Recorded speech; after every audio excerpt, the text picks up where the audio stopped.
Hello again, everyone, and welcome back to SFF180. Thomas here, your host as always.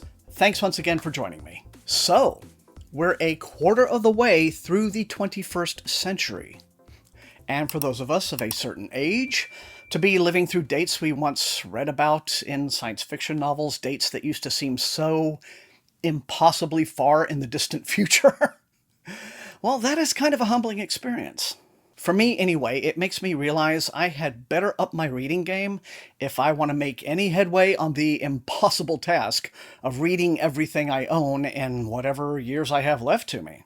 And yet, here I am again with a massive list of science fiction novels to look forward to in the new year. And this list is only the first of 3.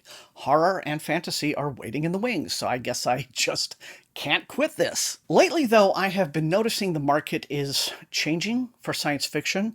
Has been for a while, really. To put it bluntly, a lot of traditional publishers either don't seem to want SF anymore, or more interestingly, SF tropes and ideas are increasingly being incorporated into and marketed as literary fiction. I mean, last year's Booker Prize winner was set on board a space station. The big SFF imprints these days seem to be pursuing bestseller trends like romantasy and cozy fantasy, and some of the science fiction that they're putting out seems like it's more about vibes than innovative ideas and speculation, let alone, sense of wonder. And while I know self-publishing is attracting both new and veteran science fiction writers who can't seem to find a toehold in traditional publishing anymore, it can be hard to include them on these lists because self-publishers, not everyone, but a lot of self-publishers tend to publish when they have a book ready. They don't often announce their schedules 6 or 8 months in advance. Still, there is a lot of interesting stuff happening in science fiction if you look for it. Much of it coming from, reliable imprints like Saga and Solaris and Angry Robot, but also a lot of it popping up in unexpected places. So, here's my list of 39, count them, 39 anticipated science fiction releases for 2025. Now remember that all release dates are highly tentative and subject to change without notice, and this holds especially true the farther into next year we go. And, real quick, the fit for today's video is... It's not hoarding if it's books.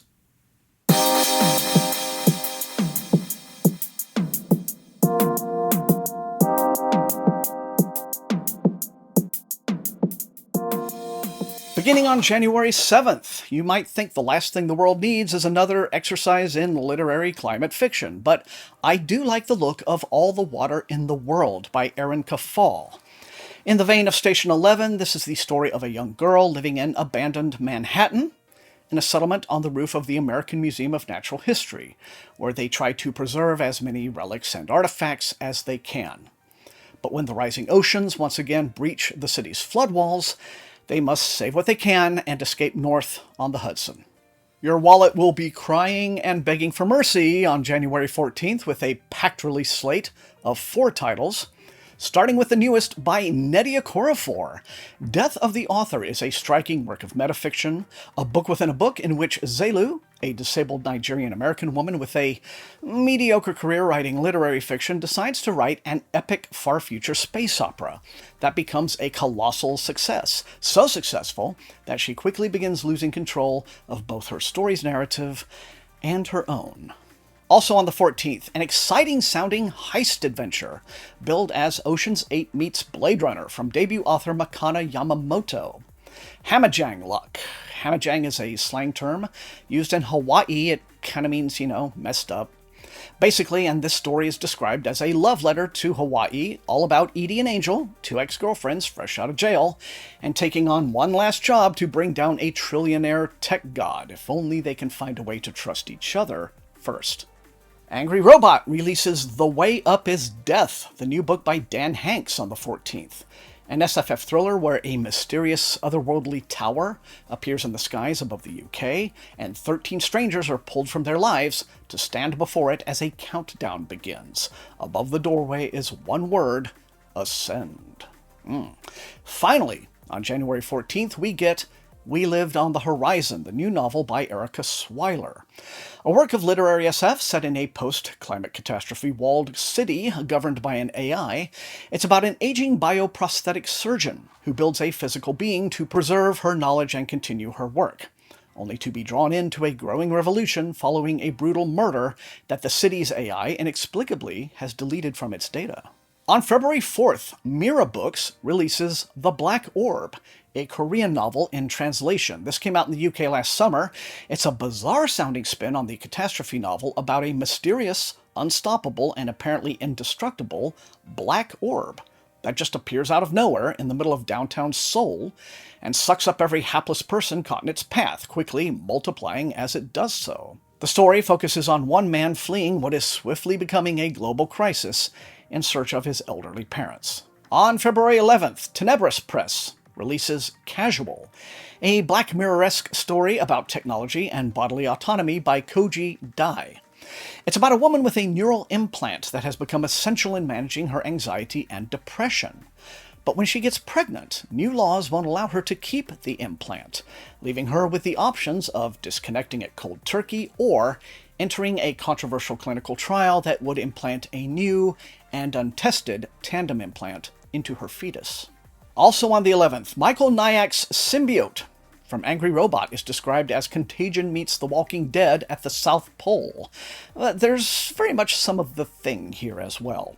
Researchers at an American base have a really bad day when a group of Chinese scientists show up, bringing along a murdered body, which just happens to be hosting an extremophile viral bioweapon. On February 18th, Cory Doctorow delivers the third novel in his Martin Hench series of near-future STEM thrillers. Except this time, Picks and Shovels takes us back to 1986, and the early days of personal computing for Hench's origin story. When Hench is hired by a Silicon Valley PC company to investigate a rival startup founded by disgruntled ex-employees, he ends up throwing in with them, but their idealism is about to run headfirst into the ruthlessness of corporate evil. On February 25th, The Fourth Consort is a new standalone story from Edward Ashton, author of Mickey 7. And this one is described as part first contact story, part dark comedy, and part bizarre love triangle, all about interstellar diplomacy, in which a hapless human envoy finds himself caught in the middle of a state of brinkmanship between two alien factions, the Unity and the Assembly, over the discovery of a new world. Also on the 25th, Gareth Powell is back with more space operatics in Future's Edge. When archaeologist Ursula Morrow accidentally infects herself with an alien parasite, she fears she may have jeopardized her career. I think that sounds like a reasonable fear. However, her concerns become irrelevant when Earth is destroyed, billions die, and suddenly no one needs archaeologists anymore. 2 years later, she's plucked from a refugee camp on a backwater world and tasked with retrieving the artifact that infected her, as it just might hold the key to humanity's survival. Moving into March, two titles on the 4th to look out for. The Dream Hotel is a novel by Leila Lalami, an author who may be unknown to most of you, but she's been nominated for the Booker Prize, the Pulitzer, the National Book Award, and she's won a ton of others, including the American Book Award. In this tech dystopian vision about privacy and autonomy in a surveillance state, a woman is incarcerated for a crime she hasn't actually committed, but is told she probably will based on data retrieved from her dreams. And also on the 4th, humorist Corey O'Brien delivers Two Truths and a Lie, described as a Raymond Chandler-esque cyberpunk noir for the 22nd century.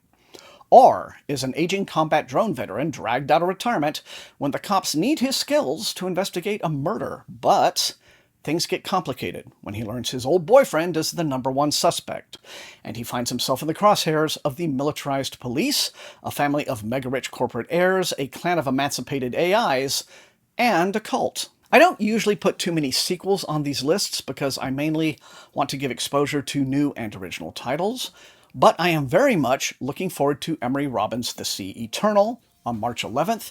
It's the second book in Robbins' duology that began with The Stars Undying, an epic science fiction retelling of the story of Caesar, Mark Antony, and Cleopatra.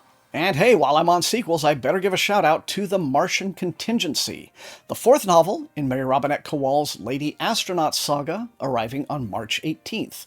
Now in this one, Elma finally lands on Mars, only to find that some unforeseen problems befell the initial missions to establish the infrastructure for human colonization, and if things aren't worked out, the survivors of Earth's meteor strike aren't going to have a new world to go to. March 18th is a busy day with two more noteworthy releases. The Splinter Effect is the debut of Andrew Ludington, in which Smithsonian archaeologist Rabbit Ward travels back in time to recover lost artifacts.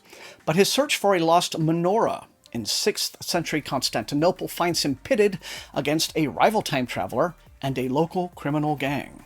Speaking of time travel, Philip Fracassi, mostly known for his horror fiction, delivers the third rule of time travel from Orbit on the 18th. In this story, technology will allow only your consciousness to travel back to any point in your own past, and you can only observe for 90 seconds. However, the observer effect turns out to be very real, as the more the inventor pushes her experiments, the more her own present timeline starts to warp. On March 25th, Nicholas Binge, who earned a lot of acclaim with his previous book Ascension, publishes Disillusion, in which Maggie, an elderly woman, is going through the difficult time of watching her husband losing his memory, until a mysterious stranger informs her that he's not losing his memories, they're being deliberately erased to cover up a long-buried secret. And if Maggie does what she's told, she can get her husband and his memories back. This is actually the first of two books by Nicholas Binge on this list, so we'll get back to him shortly. Also, on the 25th, two books for those of you looking for a little humor in your sci-fi. First, from Angry Robot, Space Brooms, with an exclamation mark, by A.G. Rodriguez, is about Johnny Gomez, a janitor aboard a luxury space station who teams up with smugglers and is thrust into an unforgettable adventure when he uncovers a tiny glass data chit buried in a pile of alien poop. And everybody's looking for it. The chit, not the poop. And finally, on the 25th, it's the latest exercise in whimsy, or more accurately, goofiness, from John Scalzi in When the Moon Hits Your Eye, which is all about how the world reacts when the moon, for some reason, turns into literal, actual cheese.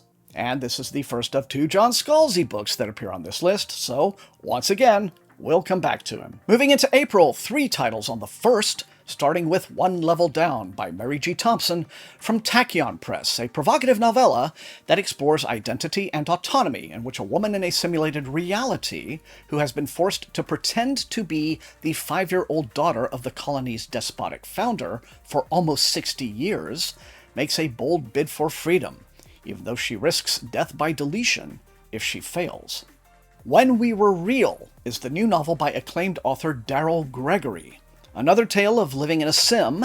It's described as a madcap adventure following two friends on a cross-country bus tour through the mind-boggling glitches in their simulated world as they grapple with love, family, secrets, and the very nature of reality in a simulation.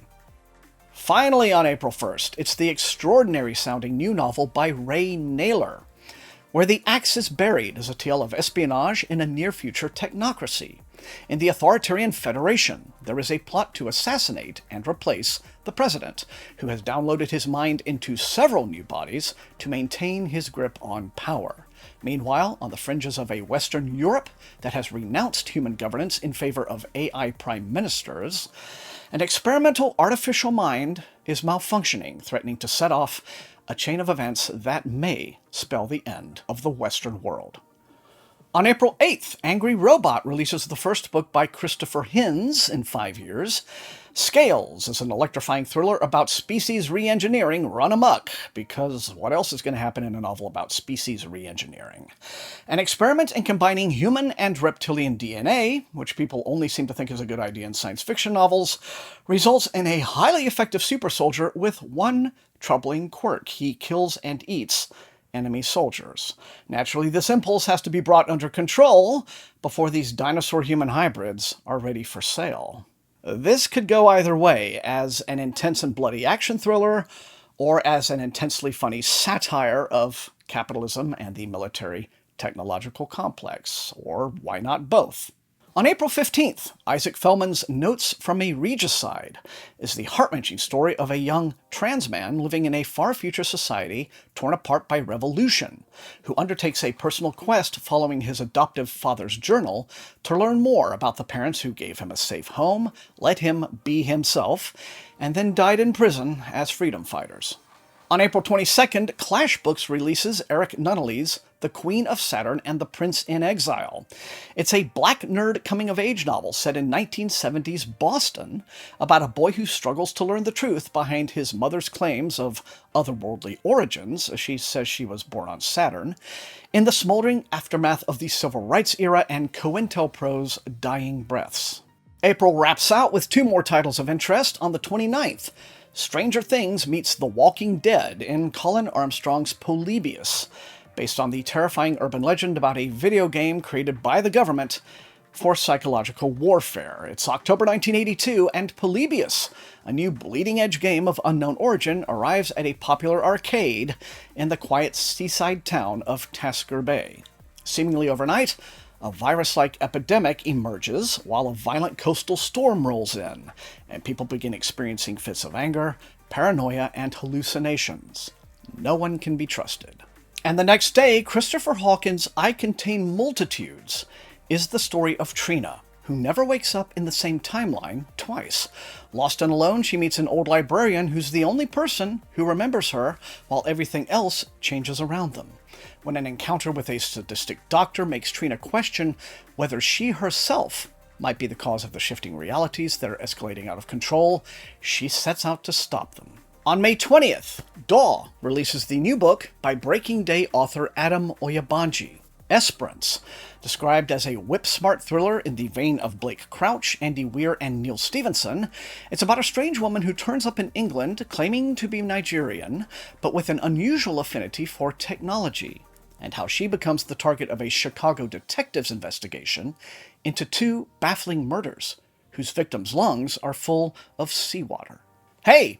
Let's kick off June with what is sure to be just about everyone's top SF title of the year.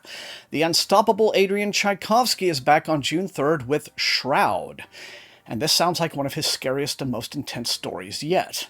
An accident forces 2 women, Juna and May, to crash land on a pitch-black, high-gravity, high-pressure moon, utterly uninhabitable but primed for commercial exploitation. Alone and fighting for survival, they embark on a grueling journey across land, sea, and air in search of salvation, and of course, they come into contact with Shroud's unnerving alien species. Now, I say June 3rd for the US, but lucky UK readers get this one on February 27th, and in hardcover. Come on, Orbit US, you gotta up your game here. Also on the 3rd, The Unmapping by Denise S. Robbins is another story of shifting realities. It's a work of literary spec fic that begins when the entire architectural map of New York City changes overnight, with buildings in different locations, the power grid wrecked, thousands of residents missing. The next day, it happens again and again. As citizens try to cope and scientists scramble to figure all this out, the story sounds like it confronts themes of what happens to people when their most basic sense of security, the consensus reality we live in and how we understand it to work, is taken away from us. Now, what's notable about The Unmapping is that it's part of a project from a company called Bindery Books, which is launching several boutique imprints run by well-known online book influencers and personalities. They acquire the books, Bindery publishes them. Now, yes, I am aware that can sound to some of you like a recipe for god-awfulness, but this book is being published by someone whose taste and approach to reviewing and criticism I trust completely. My old friend Mari Ness from My Name is Mari Ness. So I am very much looking forward to her first effort as a publisher this coming June. Moving ahead to July 15th, Solaris releases a very charming-sounding debut. The Immeasurable Heaven by Casper Guion features an entirely alien cast racing across the multiverses in search of a priceless map of the realities in this thrilling cosmic space opera. On July 22nd, Tor.com releases Seth Haddon's Volatile Memory, described as a sapphic sci-fi action-adventure novella in which a woman named Wyla salvages an AI mask that has retained its memory and identity, and together they embark on a search for the one who discarded the mask, who happens to be Wyla's ex-husband. August begins with the new book by Anna Lee Newitz, Automatic Noodle, on the 5th. Now, I'm aware that a lot of readers don't like Newitz's work when it veers towards the whimsical, as in the Terraformers, so fair warning, this one also looks like Newitz in whimsy mode. It's described as a cozy near-future novella in which a group of leftover robots decide to open their own noodle shop. Now, cozy is definitely an adjective, as I've indicated, that makes my upper lip sometimes curl in disdain, but I'm hoping that unlike some of those other books, Newitz has at least, added some stakes. Remember to add an actual story to the menu. I mentioned that we would hear from Nicholas Binge again, and so we shall, on September 16th when Tor.com releases Extremity, a time-traveling end-of-the-world police procedural described as True Detective if it were written by Philip K. Dick. Now, given recent events, a book about murdering billionaires seems very au courant, and this story is about a detective investigating one such murder in which the victim has a clone, also murdered in the exact same way. Apparently this guy has been traveling time, doing some next-level insider trading, and possibly worse. And on the very same day, another repeat performer on this list, John Scalzi, releases The Shattering Peace. And yes, this is the very long-awaited new novel in the Old Man's War series. Now, in this one, the alien race of the Khonsu are on the verge of a civil war that threatens to draw in all the rest of the Conclave and the Colonial Union. So if you're a little weary of Scalzi's recent run of sci-fi comedies and you wish he would get back to his roots, then it looks like your prayers are answered. On September 23rd, Angry Robot drops Terms of Service, the new book by Bluebird author Seal Pirlo. Now, in this fast-paced epic space opera, a woman is torn between her family and the draws of a new villainous colony. When her cousin gets kidnapped by a dastardly trickster, Lugia is forced to sell herself in servitude to the Eoi in exchange for his life, but the terms of the deal turn out to be much more complicated than she ever imagined. Next, in October, here's one that literally came in under the wire as I was getting ready to record this. Saga Press releases the new novel by Ken Liu, All That We See or Seem. All I know about it so far is that it's the first book in a trilogy exploring the future of art in a world of AI-driven loneliness and the shadowy world of international crime and hackers. Are you still here? Good! Then congratulate yourself, you've made it to the final book. On November 11th, Angry Robot announces Project Hanuman by Stuart Hodgson, a story blending Indian mythology and classic space opera. Perfect, they say, for fans of Adrian Tchaikovsky. Now, the story is set in the Arcology, a pan-galactic utopia where people live entirely online and can print themselves physical bodies as needed. And it has a very complex-sounding plot that defies my ability to summarize it briefly, but I can say it's giving some culture vibes, so it's definitely one I can't wait to check out. And there you have it, a massive batch of science fiction for 2025, and this is only, as I said, the first of 3 videos. Horror and fantasy lists are coming up, and they're not any smaller. So remember, if you enjoyed watching, please hit that like button, share the video far and wide with all of your SFF reading friends, and above all, please subscribe if you have not done so. There are other ways to support the channel. You can make a one-time donation at my Buy Me a Coffee page. You can leave a super like, or whatever it is they're calling it, down in the comments. I think that's an idea that YouTube stole from Twitch. That's fine. I have suspended the Patreon, and I want to thank all of the people over the years who contributed to that. All of the money, any donation that gets made to the channel, goes to pay Matt Olson, my brilliant and talented channel artist who has done all of my glorious thumbnails, channel artwork, animations over the last 10 plus years. I am so privileged to be working with the guy. I am proud to call him a friend. And so, yeah, you have helped very much in that, those of you who have donated in whatever way in the past and into the future. So thank you all for that additional support. And I want to thank the rest of you for being the very best viewers in all of BookTube. And until I see you all next time, I'll leave you with one little announcement. January 1st, Discord. Details to come. So please, stay safe, stay healthy, and happy reading.